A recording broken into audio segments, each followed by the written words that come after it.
கடவுளின் ஓய்வகம் என்று அர்த்தம் சொல்கிறார்கள். ஆனால் அப்படி சொல்வதற்கு தற்போது எந்த முகாந்திரமும் இல்லை. குண்டு சத்தம், இரத்த வாடை, மரண ஓலம் இவைதான் இன்றைய காஷ்மீர். அளவிலும் கூட சின்னஞ்சிறிய பிராந்தியம் என்றாலும் அதற்காக இந்தியா இதுவரை இறைத்திருக்கும் கோடிகள் மிக அதிகம். அதேபோல பாகிஸ்தானும் தன்னுடைய சக்தியை மீறி கோடிகளை கொட்டி இறைத்திருக்கிறது. இத்தனைக்கு பிறகும் இந்தியா பாகிஸ்தான் இடையே மோதல்கள் நின்றுவிடவில்லை. உரசல்கள் உறங்கிவிடவில்லை. பிரச்சனைகள் தீர்ந்தபாடில்லை. எல்லாம் அப்படியே இருக்கின்றன. உண்மையில் இந்த உரசல்களுக்கும் மோதல்களுக்கும் ஆரம்ப புள்ளி சுதந்திரத்திற்கு முன்னரே வைக்கப்பட்டுவிட்டது. ஆம், மன்னர் காலத்தில் ஆரம்பித்த பிரச்சனை மக்களாட்சியிலும் தொடர்கிறது. அந்த ஆரம்ப புள்ளிதான் இந்தியா பாகிஸ்தான் இடையிலான முதல் யுத்தத்திற்கு காரணம்.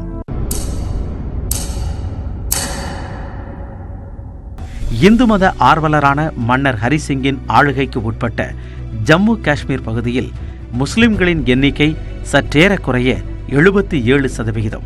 ஆனாலும் பிரச்சனை இல்லாமல் ஆட்சி அதிகாரத்தை நிலைநாட்டிக் கொண்டிருந்தார் மன்னர் ஹரிசிங். திடீரென காஷ்மீரில் ஒரு கலக குரல் எழுந்தது. அந்த குரலை எழுப்பியவர் ஷேக் அப்துல்லா. காஷ்மீரில் இருக்கும் முஸ்லிம் மக்கள் மத்தியில் செல்வாக்கு நிரம்பிய தலைவர். பிரிட்டிஷாருக்கு எதிராக இந்தியா முழுக்க பிரிவினை கோஷம் எழுந்தபொழுது ஷேக் அப்துல்லாவின் நிலைப்பாடு வித்தியாசமானது. ஜம்மு காஷ்மீர் என்பது தனி தேசம் என்பதால் இந்தியா அல்லது பாகிஸ்தானுடன் இணையாமல் தனித்து இயங்க வேண்டும் என்று சொன்ன ஷேக் அப்துல்லா காஷ்மீரில் மன்னராட்சி தேவையில்லை என்றார். அவருடைய குரலுக்கு மக்கள் மத்தியில் காத்திரமான ஆதரவு இருந்தது. ஷேக் அப்துல்லா நிர்மாணித்த அரசியல் கட்சியின் பெயர் காஷ்மீர் முஸ்லிம் மாநாட்டு கட்சி. இன்றைய தேசிய மாநாட்டு கட்சியின் முந்தைய வடிவம். ஆம், இன்றைக்கு ஃபருக் அப்துல்லா, உமர் அப்துல்லா போன்றோரின் தலைமையில் இயங்கும் அதே தேசிய மாநாட்டு கட்சிதான் ஷேக் அப்துல்லாவின் மகன் ஃபருக் அப்துல்லா, ஃபருக் அப்துல்லாவின் மகன் உமர் அப்துல்லா தொட்டு தொடரும் அரசியல் பாரம்பரியம். ஆனால் பாகிஸ்தானின் கவர்னர் ஜெனரலான முகமது அலி ஜின்னாவின் கணக்கு வேறு. முஸ்லிம்கள் பெரும்பான்மையாக இருக்கும் பகுதி ஜம்மு காஷ்மீர். ஆகவே பிரிட்டிஷ் இந்திய பிரிவினைக்கு பிறகு பாகிஸ்தானுடன் தான் காஷ்மீர் சமஸ்தானம் இணையும் என்று கணித்தார் ஜின்னா. ஆனால் நேரு போன்றோரின் கணக்கு முற்றிலும் வேறானது. மன்னர் ஹரிசிங் பழுத்த இந்து. ஆகவே தனது சமஸ்தானத்தை அவர் இந்தியாவுடன் இணைக்கவே ஆர்வம் காட்டுவார் என்று நினைத்தார் நேரு. ஆனால் நேரு ஜின்னாவின் கணக்குகளை தப்பு கணக்காக மாற்றிய மன்னர் ஹரிசிங் காஷ்மீர் சமஸ்தானம் தனியாக இருப்பதே நல்லது என்று தீர்மானித்தார். பிரிட்டிஷ் இந்திய பிரிவினைக்கு பிறகு இங்கிருந்த சமஸ்தானங்களை இந்தியா மற்றும் பாகிஸ்தானுடன் இணைக்கும் முயற்சிகள் நடந்தன. இந்தியாவுடன் சில முக்கிய சமஸ்தானங்களை இணைக்கும் முயற்சியில் வல்லபாய் படேல் ஈடுபட்டிருந்தார். அவருக்கு துணையாக கவர்னர் ஜெனரல் மவுண்ட் பேட்டன் இருந்தார்.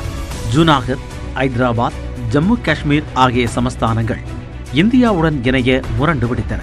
குறிப்பாக காஷ்மீர் மன்னர் ஹரிசிங் தனது நிலையில் உறுதியாக இருந்தார். அதனால் பிரிவினைக்கு பிறகு ஜம்மு காஷ்மீர் விவகாரம் தொங்கலில் இருந்தது. காஷ்மீர் தங்களுடன் இணையாது போனதில் முகமது அலி ஜின்னா உள்ளிட்ட பாகிஸ்தானிய ஆட்சியாளர்களுக்கு மிகுந்த அதிருப்தி.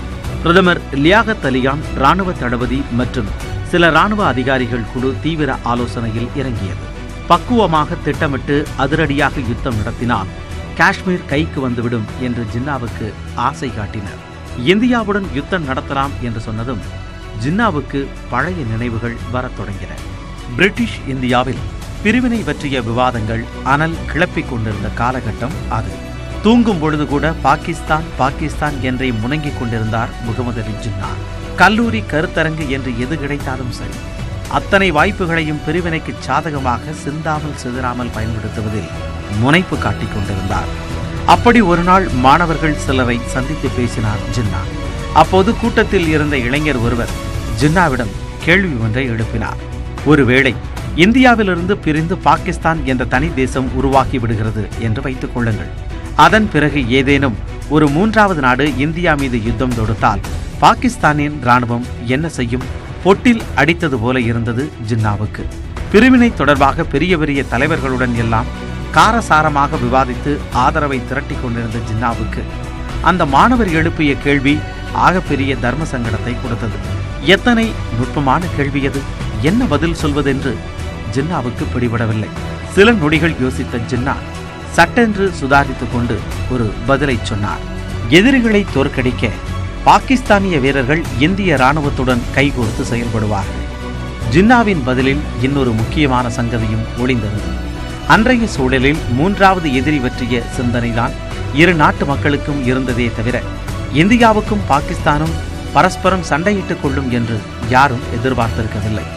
ஆனால் பிரிவினைக்கு பிறகு யதார்த்தம் முற்றிலும் மாறுபட்டிருந்தது. ஆனாலும் இந்தியாவுடன் உடனடி யுத்தம் நடத்துவதில் ஜின்னாவுக்கு துளியும் விருப்பமில்லை. எனில் மறைமுக யுத்தம் நடத்தலாம் என்றார்கள் பிரதமர் லியாகத் அலிகான் உள்ளிட்டவர்கள். ஆம், பாகிஸ்தான் இராணுவத்தினரை நேரடியாக களத்தில் இறக்காமல் பதான்கள் என்ற கூலி படையினரை அனுப்பலாம் என்பது அவர்களுடைய திட்டம். அந்த திட்டத்திற்கு ஆபரேஷன் குல்மார்க் என்று பெயர் வைத்தார்கள். பதான்களுக்கு தேவையான ஆயுதங்களை கொடுத்து அவர்களை பத்திரமாக கொண்டு வந்து காஷ்மீர் எல்லையில் களமிறக்கிவிட வேண்டும். அவர்கள் அங்கிருந்து மெல்ல மெல்ல ஊர்ந்தும் நகர்ந்தும் காஷ்மீருக்குள் நுழைந்து விட வேண்டும். அங்கே மன்னர் ஹரிசிங்கின் படை எல்லை காவல் படை வீரர்கள் சொற்ப எண்ணிக்கையில் இருப்பார்கள். அவர்கள் பதான்களின் திடீர் தாக்குதலுக்கு ஈடுகொடுக்க முடியாமல் மடிந்து போவார்கள். முதலில் முசாபராபாத், அடுத்து டோனல், பிறகு யூரி, அதற்கடுத்து பாராமுல்லா, எல்லாம் முடிந்ததும் ஸ்ரீநகர், இறுதியாக ஒட்டுமொத்த காஷ்மீர்.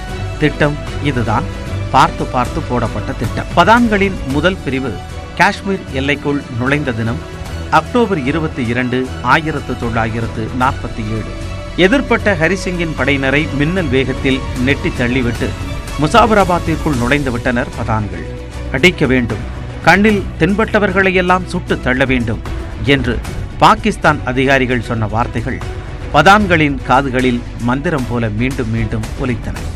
மனிதர்களையெல்லாம் அடித்து உதைத்தார்கள். அவ்வப்போது தென்படும் பெண்களையெல்லாம் இழுத்து வைத்து நாசம் செய்தார்கள்.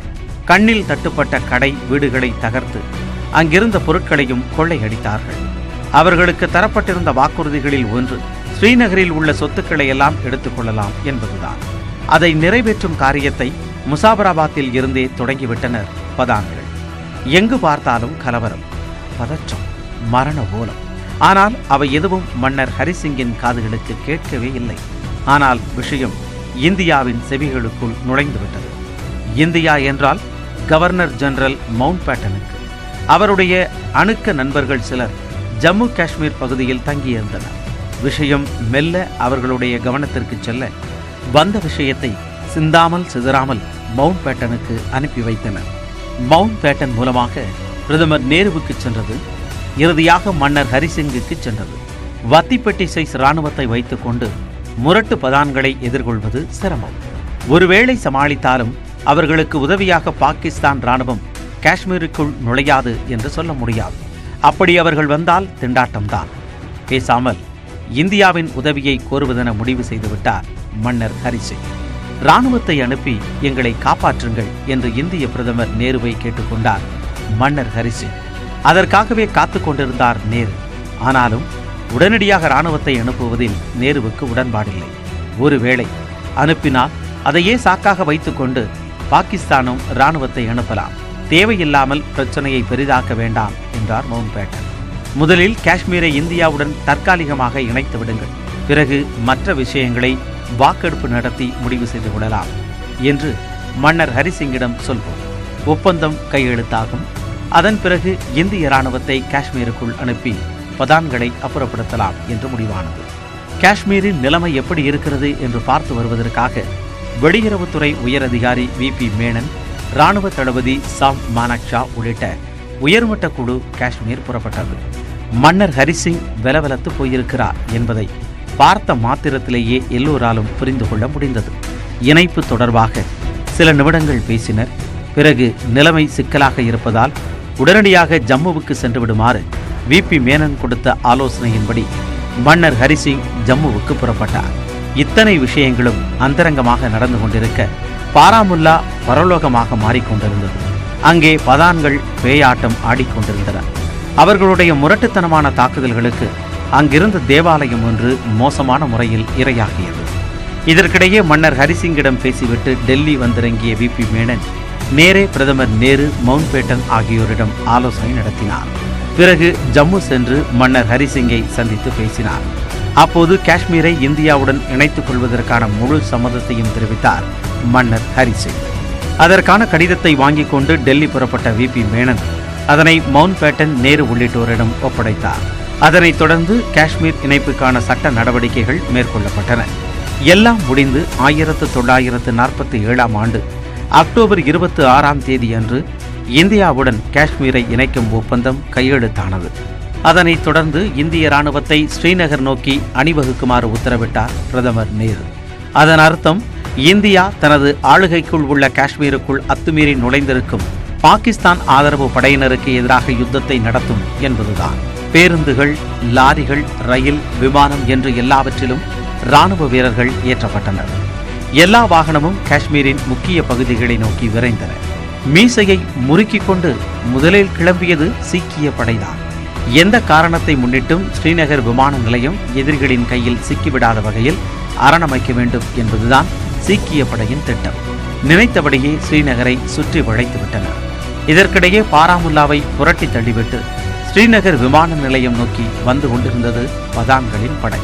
வந்த வேகத்தில் பதான்கள் மீது தாக்குதலை நடத்தியது இந்திய ராணுவம். துளியும் எதிர்பாராத தாக்குதல். சுதாரிப்பதற்குள் சுருண்டு விழத் தொடங்கியது பதான் படை. இப்பொழுது பதான் படைக்கு துணையாக பாகிஸ்தான் ராணுவம் ஓசையின்றி களமிறங்கியிருந்தது. ஆனாலும் விமான நிலையத்தை கைப்பற்றும் கனவு பிசுபிசுத்தது. இந்திய படையினரின் விஸ்வரூப தாக்குதலுக்கு ஈடுகொடுக்க முடியாமல் ஜாங்கரை பறிகொடுத்தது பதான் படை. அடுத்தது இந்திய ராணுவம் முழு வேகத்தில் தாக்குதல் நடத்தி பாராமுல்லாவை மீட்டெடுத்தது. அடுத்து 4வது நாள் ஊரியையும் பதான்களிடமிருந்து விடுவித்தது. இங்கே எதுவும் செல்லுபடியாகாது என்று தெரிந்ததும் பாகிஸ்தான் கூலிப்படை கார்கிலை கைப்பற்றியது. அங்கிருந்த இந்திய படையினரால் கார்கிலை காப்பாற்ற முடியவில்லை. மாத கணக்கில் யுத்தம் தொடர்ந்தது. ஓர் இடத்தை பதான்கள் கைப்பற்றுவதும் அதனை இந்திய ராணுவம் அதிரடியாக மீட்டெடுப்பதும் தொடர்ந்தது. ஆனால் அது தொடர்கதையாக நீள்வதில் இந்தியாவுக்கு விருப்பமில்லை. விரைவில் முற்றும் போராடுவதற்கு முனைப்பு காட்டியது. இத்தனைக்கும் யுத்தம் நடந்து கொண்டிருந்த பெரும்பாலான முனைகளில் இந்தியாவின் கைகளே ஓங்கியிருந்தன. இறுதியில் இந்தியா ஒரு முடிவுக்கு வந்தது. விஷயத்தை ஐக்கிய நாடுகள் சபையிடம் கொண்டு போக தயாரானார் பிரதமர் நேரு. எங்களுடன் முறைப்படி இணைந்த காஷ்மீர் பிராந்தியத்திற்குள் பாகிஸ்தான் ராணுவத்தின் ஆசீர்வாதம் பெற்ற கூலிப்படையினர் நுழைந்து கலவரத்தை ஏற்படுத்தியுள்ளனர். காஷ்மீரின் ஒவ்வொரு அங்கலமும் பாதிக்கப்பட்டுள்ளது. கூலிக்கு வந்து குழப்பம் ஏற்படுத்தும் அவர்கள் அத்தனை பேரும் வெளியேற வேண்டும், ஆவணை செய்யுங்கள் என்று ஐநா சபைக்கு கடிதம் எழுதினார் பிரதமர் நேரு. நேருவின் கோரிக்கையை ஏற்று ஐக்கிய நாடுகள் சபை விசாரணையை தொடங்கியது. விசாரணை என்றால் அதற்கு தனியே கமிஷன் அமைப்பது பாரம்பரிய பழக்கம். அதன்படி இந்தியா பாகிஸ்தானுக்கான ஐநா ஆணையம் உருவாக்கப்பட்டது. மேற்படி பகுதிகளுக்கு அந்த ஆணைய உறுப்பினர்கள் நேரில் செல்வார்கள். என்ன நடக்கிறது என்பதை கவனித்து அறிக்கை தருவார்கள். அதுதான் நடைமுறை. அதன்படி எல்லாம் நடந்தன. பாகிஸ்தான் ஆதரவு பெற்ற கூலி படையினர் உடனடியாக காஷ்மீர் பிராந்தியத்தை விட்டு வெளியேற வேண்டும் என்று உத்தரவிட்டது ஐநா. அதன் தொடர்ச்சியாக ஆகஸ்ட் 13 1948 ஆண்டு அன்று தீர்மானம் நிறைவேற்றப்பட்டது. இருதரப்பும் யுத்தத்தை நிறுத்திக் கொள்ளுங்கள், காஷ்மீர் மக்களின் விருப்பத்திற்கு ஏற்ப அடுத்த கட்ட நடவடிக்கையை எடுங்கள் என்பதுதான் தீர்மானத்தின் சாரம். போர் நிறுத்தம் என்பது அதிகாரப்பூர்வமாக இந்தியா மற்றும் பாகிஸ்தான் இராணுவத்திற்கிடையே நடைபெறும் யுத்தத்திற்கு மாத்திரமே. ஆனால் பாகிஸ்தான் ஆதரவு படையினர் தங்கள் தாக்குதலை நிறுத்துவதாக தெரியவில்லை. ஆகவே அவர்களை ஒடுக்கும் பணியில் இந்திய இராணுவம் தொடர்ந்து ஈடுபட்டது. மெல்ல மெல்ல கூலிப்படையினர் விரட்டி அடிக்கப்பட்டனர். இறுதியாக காஷ்மீரை யார் எந்த அளவுக்கு ஆக்கிரமித்திருக்கிறார்கள் என்று கணக்கெடுத்து பார்த்தபோது 2 பங்கு காஷ்மீரை பாகிஸ்தான் கபளீகரம் செய்திருந்தது. மீதமுள்ள 3 பங்கே இந்தியாவுக்கு எஞ்சியது. பாகிஸ்தான் வசமிருக்கும் காஷ்மீர் பகுதியை ஆசாத் காஷ்மீர் என்கிறது பாகிஸ்தான். ஆனால் அதனை இந்தியா பாகிஸ்தானால் ஆக்கிரமிக்கப்பட்ட காஷ்மீர் என்கிறது. அன்று தொடங்கிய இந்திய பாகிஸ்தான் எல்லை பதற்றம் இன்றும் தொடர்கிறது. ஒவ்வொரு முறையும் ஒவ்வொரு காரணம் சொல்லப்படுகிறது.